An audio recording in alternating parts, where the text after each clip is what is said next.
একটা ছেলের কষ্ট বোঝার ক্ষমতা কারও থাকে না, হোক সেটা পরিবার অথবা প্রিয় মানুষ।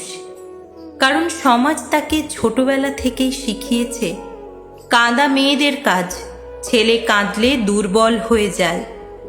তাই ছেলে যতই ব্যথা পাক বুকের ভেতরে, যতই ভেঙে যাক অন্তরে, তার কষ্ট প্রকাশ করার জায়গা থাকে না। ছেলেরা সারা জীবন শুধু শক্ত থাকার ভান করে, বাইরে থেকে হাসি মুখে দাঁড়িয়ে থাকে, অথচ ভেতরে ভেতরে তারা প্রতিদিন ভেঙে যায়। সংসারের বোঝা, পরিবারের প্রত্যাশা, প্রিয় মানুষের অবহেলা সব কিছু মনের ভেতরে জমা করে রাখে। আর এভাবেই তারা একদিন নিঃশব্দে নিঃশেষ হয়ে যায়। পরিবার ভাবে ছেলের তো কিছু হবে না, সে তো সব সামলে নেবে। প্রিয় মানুষ ভাবে সে তো সব বুঝবে, সব মেনে নেবে। কিন্তু কেউ বোঝে না ছেলেও মানুষ, তারও হৃদয় আছে, তারও কান্না আছে, তারও ভাঙার সীমা আছে। সবচেয়ে ভয়ঙ্কর কষ্ট হলো নিজের বেদনা প্রকাশ করতে না পারা।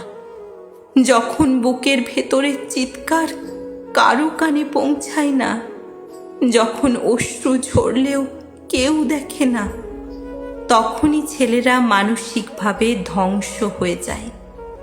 অনেক সময় সেই চাপই তাদের ঠেলে দেয় নিঃসঙ্গতার অন্ধকারে, কিংবা এমন সিদ্ধান্তে যা জীবনকেও থামিয়ে দেয়। ছেলেরা শক্তিশালী জন্মায় না, সমাজ তাদের শক্ত হতে বাধ্য করে।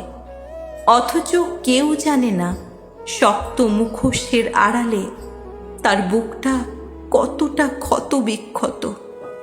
তাই যদি কোনো ছেলে কখনো চুপ হয়ে যায়, ভেবো না সে রাগ করেছে, হয়তো সে কষ্টে ডুবে আছে আর কাউকে বোঝাতে শিখে গেছে আমার যন্ত্রণা কারোর জন্য কিছুই নয়, কারোর জন্য কিছুই নয়।